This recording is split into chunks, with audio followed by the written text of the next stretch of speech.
Flamengo abre a porteira no fim, vence o Volta Redonda e retorna à vice-liderança do Campeonato Carioca. Time menos vazado no campeonato segue sendo o rubro-negro. Matias Vinha é cortado de última hora para jogo no Maracanã.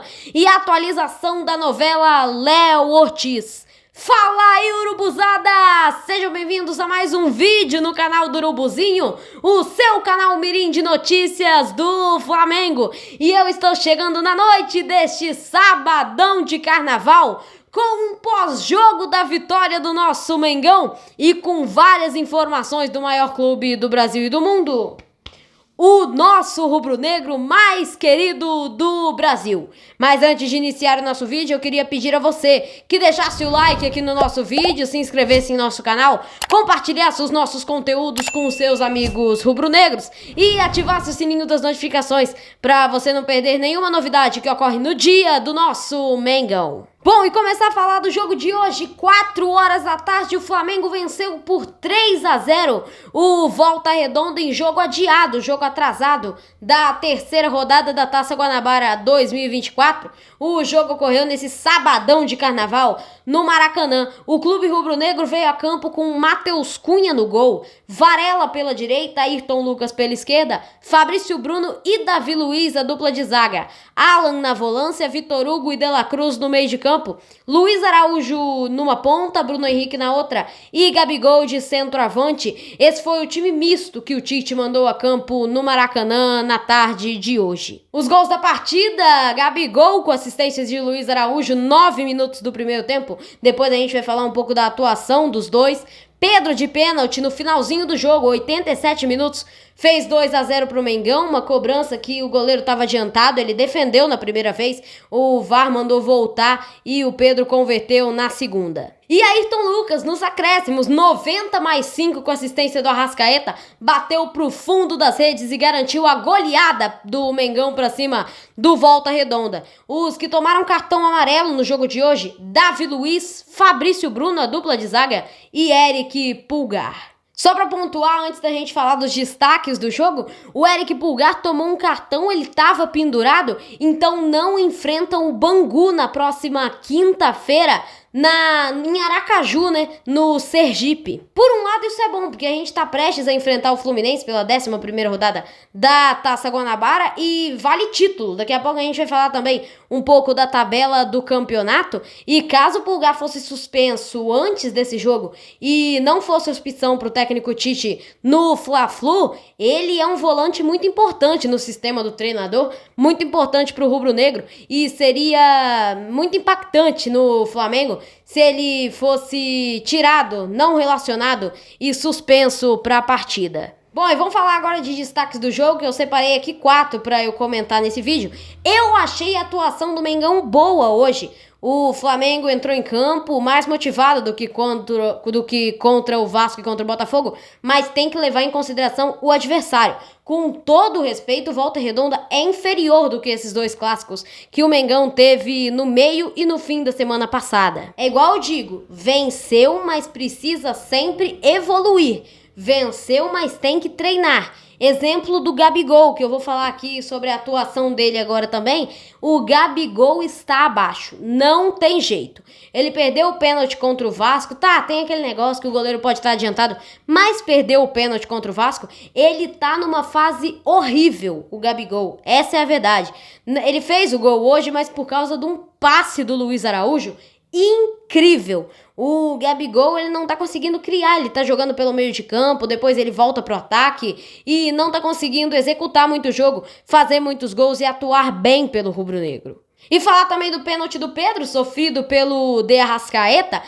Depois de um tiro de meta, os zagueiros ficaram tocando bola, o Arrascaeta foi lá, recuperou e tomou um pisão no pé, sofreu o pênalti. O Pedro foi pra cobrança e o goleiro pegou da primeira vez que o Pedro bateu. Depois eles olharam no VAR, viram que o goleiro estava adiantado. Na segunda cobrança o Pedro bateu e mandou a bola pro fundo das redes, estufando a rede do Volta Redonda e garantindo a vitória pro Mengão. Bom, e também falar aqui do jogo de Luiz Araújo, que o Luiz Araújo hoje, ele provou que ele é um cara muito bom e muito útil no Mengão. Ele deu um drible sensacional no lateral do Volta Redonda. Com isso, o Gabigol marcou o primeiro gol do Flamengo na partida. Depois, no finalzinho do primeiro tempo, quase que o Luiz Araújo marca o gol dele. É porque o goleiro do Voltaço tava pegando até sinal de Wi-Fi, meu amigo. Eu acho que o Luiz Araújo merecia uma titularidade e o Tite tinha que mudar o esquema. Não colocar 4 meias, colocar 3, ficar no sistema 4-3-3.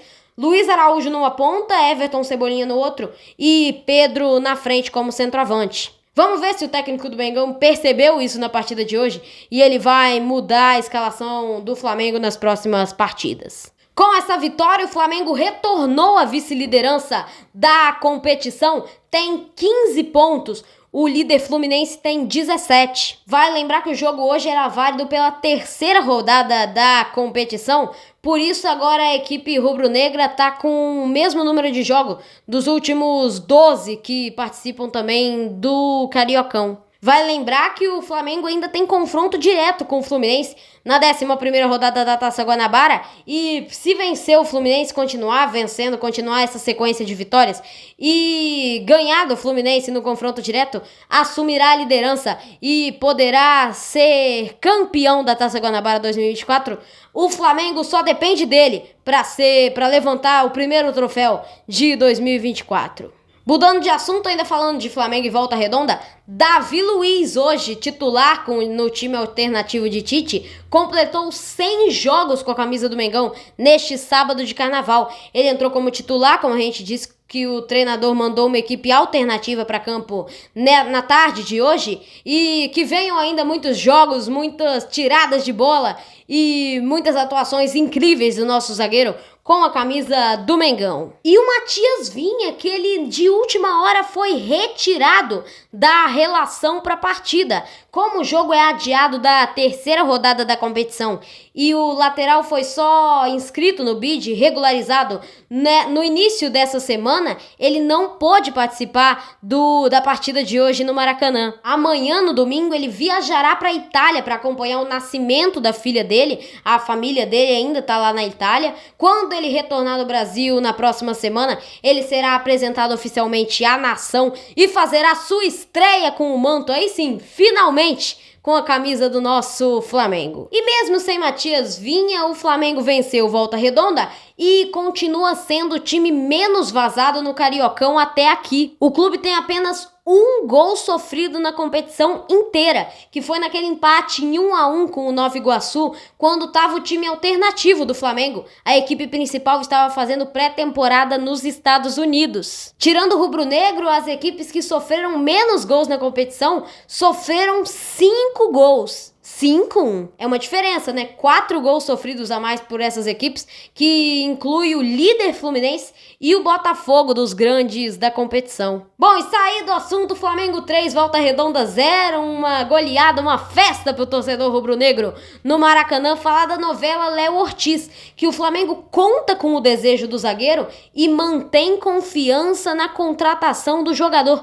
que virou uma novela sem fim. A diretoria rubro-negra ofereceu 6 milhões de euros pelo atleta e tem o famoso gelo no sangue. O time tem paciência para acertar a contratação e bater o martelo de vez nessa novela chamada Léo Ortiz. O Bragantino aguarda a subida da oferta do Flamengo pelo zagueiro, que inclusive é um pedido de Tite, que também já cedeu a sua parcela de direitos econômicos que ele era dono. Ele e o staff tinham 25% de dono dos seus próprios direitos econômicos, para que haja um acordo imediato, um rápido acordo com o mais querido. O departamento entende que, com o tempo, o Bragantino vai entender o desejo do jogador em se transferir ao Flamengo e vai aceitar a proposta atual rubro-negra. As informações foram divulgadas pelo portal O Globo. Bom, e a nossa última notícia é falar do caso Libra.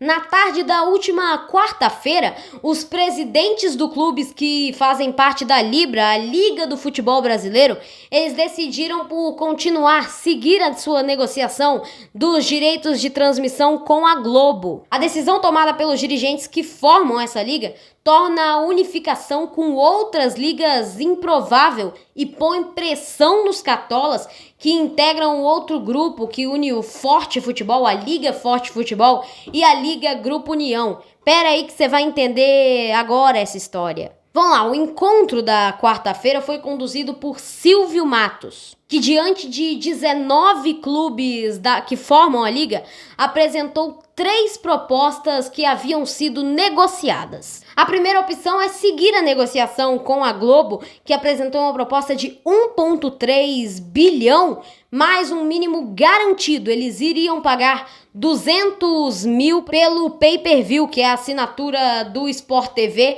ou do Premier, que é a TV fechada. A segunda opção seria aceitar uma proposta dos Emirados Árabes para vender os direitos de transmissão. Segundo as informações do portal GE, os investidores dariam uma garantia mínima de 1,4 bilhão em caso de haver 9 clubes que formam a Libra na Série A. A terceira opção era unificar a Libra com a Liga Forte Futebol e o Grupo União. Nesse caso, a negociação pelos direitos de transmissão seria recomeçada, por causa que teria 40 clubes e cada um pensando de uma maneira diferente. Esses 40 clubes incluindo os da Série A e os da Série B. As negociações avançaram no caso de unificação com os outros blocos. Entretanto, os 19 clubes que fazem parte da Libra, entenderam que, a gente tem 1,3 bilhão na mesa. A Globo vai pagar essa quantia. Com isso, a unificação só fazeria sentido se houvesse garantia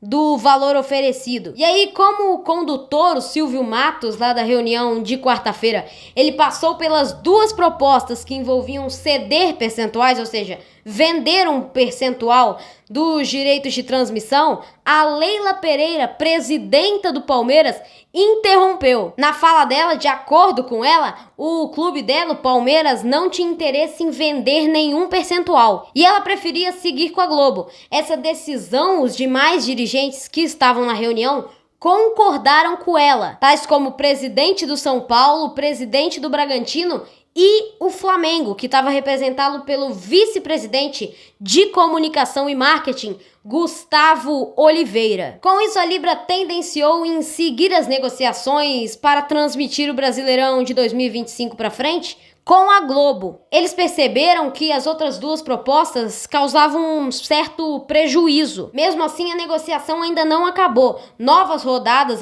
novas reuniões serão agendadas para determinar o fim dessa novela. Para os dirigentes e os executivos da emissora assinarem um contrato e acabar de uma vez por todas com essa negociação. E aí todos os times do bloco da Libra, como Flamengo, Corinthians, Grêmio, eles toparam dividir a verba da Série A, a verba do Brasileirão, da seguinte maneira: 40, 30, 30. 40%, um valor garantido para todos os clubes. 30% conforme a posição no final do Brasileirão, na tabela, e 30% de acordo com as audiências nas transmissões. De todo o total, 3% serão distribuídos entre os membros da Libra na Série B. As informações, essas longas informações, foram divulgadas pelo portal GE. Então, urubuzada, essas foram as notícias mais quentes do Flamengo nesse sabadão de carnaval. Com o nosso pós-jogo, 3-0 Mengão sobre o Volta Redonda, retornando